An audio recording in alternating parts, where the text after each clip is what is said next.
திருப்பரங்குன்றம் தீப வழக்கில் மேல்முறையீட்டு மனுக்களை வெள்ளிக்கிழமைக்கு ஒத்திவைக்க கோரிக்கை வைக்கப்பட்டிருக்கிறது. இது தொடர்பான கூடுதல் தகவல்களை தருவதற்காக செய்தியாளர் ரஃபீக் ராஜா இணைகிறார். ரஃபீக் ராஜா, மேலதிக விவரங்கள். நிச்சயமாக திருப்பரங்குன்றம் முருகன் கோவில் மேலே உள்ள, அதாவது தர்காவுக்கு அருகே உள்ள தூணில் தீபம் ஏற்ற வேண்டும் என்று இந்து அமைப்புகளை சார்ந்த சிலர் உயர்நீதிமன்ற மதுரை கிளையில் மனு தாக்கல் செய்திருந்தனர். இந்த வழக்கை விசாரணை செய்த தனி நீதிபதி ஜி.ஆர். சுவாமிநாதன் மலை உச்சியில் உள்ள தீப தூணிலும் தீபங்கள் ஏற்ற வேண்டும் என உத்தரவு பிறப்பித்திருந்தார். இந்த உத்தரவை எதிர்த்து தமிழக அரசு தரப்பில் மதுரை மாவட்ட ஆட்சியர், காவல்துறை ஆணையாளர் மனு தாக்கல் செய்திருந்தனர். இதே போல திருப்பரங்குன்றம் கோவில் நிர்வாக இணை ஆணையரும் இந்த தனி நீதிபதியின் உத்தரவை ரத்து செய்ய வேண்டும் என்று மேல்முறையீட்டு மனுக்களை தாக்கல் செய்திருந்தனர். இந்த இரண்டு மனுக்களும் தற்போது உயர்நீதிமன்ற மதுரை கிளையின் முதன்மை அமர்வான நீதிபதிகள் ஜெயச்சந்திரன், கே. ராமகிருஷ்ணன் ஆகியோர் அடங்கிய அமர்வு முன் தற்போது விசாரணை செய்யப்பட்டு வருகிறது.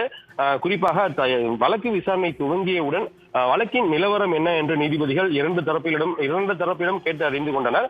அப்பொழுது அரசு தரப்பில் ஆஜரான மூத்த வழக்கறிஞர்கள் ஆஜராகி இந்த விவகாரம், அதாவது நீதிமன்ற உத்தரவுகளை நிறைவேற்றாதது குறித்து விவகாரம் குறித்து உச்சநீதிமன்றத்தில் முறையீடு செய்யப்பட்டுள்ளது.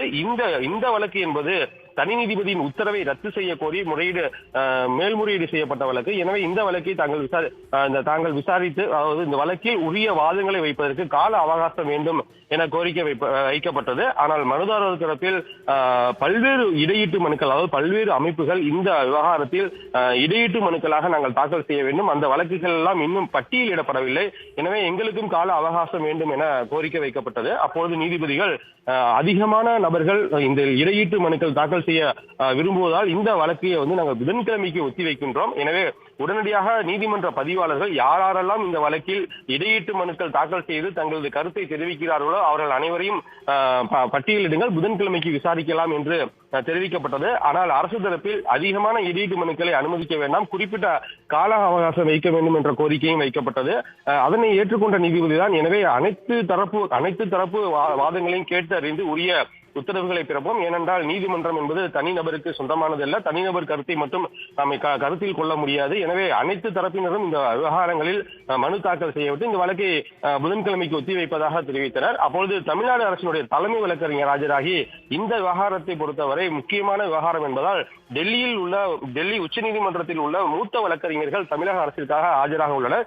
எனவே இந்த வழக்கு விவகாரங்களை அனைத்தையுமே வெள்ளிக்கிழமைக்கு ஒத்திவைக்கலாம், அப்பொழுது விரிவான வாதங்களை எடுத்து வைக்க வேண்டும் என தெரிவித்தார். அதே போல திருப்பரங்குன்றம் கோவில் தரப்பில் மூத்த வழக்கறிஞர் சண்முக சுந்தரம் ஆஜராகி இந்த விவகாரத்தை வெள்ளிக்கிழமைக்கு வைத்தால் விரிவாக விசாரணைக்கு தங்கள் கருத்துக்களை தெரிவிப்பதற்கு ஏதுவாக இருக்கும் என்று தெரிவிக்கப்பட்டது. மனுதாரர் தரப்பில் எதிர்ப்பு தெரிவிக்கப்பட்டது. அப்பொழுது நீதிபதிகள் புதன்கிழமைக்கு வைக்க வேண்டுமா அல்லது வெள்ளிக்கிழமைக்கு வைக்க வேண்டுமா என்பது இரண்டு பேரும் ஒன்றாக சொன்னால் நன்றாக இருக்கும் என்றார்கள். அதைத் தொடர்ந்துதான் தற்போது வெள்ளிக்கிழமைக்கு இந்த வழக்கு விசாரணை ஒத்திவைக்கப்படும் என்று தெரிவிக்கப்பட்டது. இந்நிலையில் இந்த விவகாரங்களை மீடியாக்களில் பேசக்கூடாது என்று ஒரு தரப்பு எதிர்ப்பு தெரிவித்தனர். ஆனால் அந்த கருத்தை நீதிபதிகள் ஏற்க மறுத்துவிட்டனர். தற்போது அனைத்து தரப்பு வாதங்களும் வெள்ளிக்கிழமைக்கு ஒத்திவைப்பதற்காக நீதிமன்றம் இப்போது நடைபெற்றுக் கொண்டிருக்கிறது. ரஃபீக் ராஜா, இந்த விவகாரத்தில் இரு தரப்பிலிருந்தும் நீதிமன்றத்தின் முன்பாக வைக்கப்பட்டிருக்கும் முக்கியமான வாதங்கள் என்னென்ன, அது பற்றிய விவரங்களையும் அரசு தரப்பு கருத்துக்களை தெரிவிக்க வேண்டியது என்பதனால்தான் எடுத்தவுடனே கால அவகாசம் கேட்கப்பட்டது. முக்கியமாக தலைமை நீதிபதி வீடியோ கான்பரன்ஸில் ஆஜராகி இந்த விவகாரம் என்பது தமிழகத்தில் மிகப்பெரிய ஒரு முக்கியமான புனித தளத்திற்குரிய ஒரு விவகாரம். எனவே இந்த விவகாரத்தில் தமிழக அரசினுடைய நிலைப்பாடுகளை நாங்கள் தெளிவாக எடுத்துரைக்க இருக்கின்றோம்.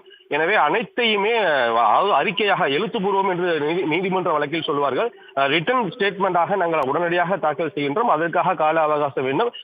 மேலும் இந்த வழக்கினுடைய முக்கியத்துவம் கருதிதான் மூத்த வழக்கறிஞர்கள் ஆஜராக உள்ளனர். எனவே அதற்கான கால அவகாசம் வழங்க வேண்டும். நீதிமன்ற உத்தரவு, தனி நீதிபதியினுடைய உத்தரவை ரத்து செய்ய ஏன் கோரிக்கை வைக்கின்றோம் என்ற முக்கிய காரணங்களை அனைத்துமே நாங்கள் தெரிவிக்க இருக்கின்றோம். அதற்காகத்தான் கால அவகாசம் என்று அரசு தரப்பில் தான் முக்கிய விவகாரங்கள் விவாதிக்கப்பட்டது.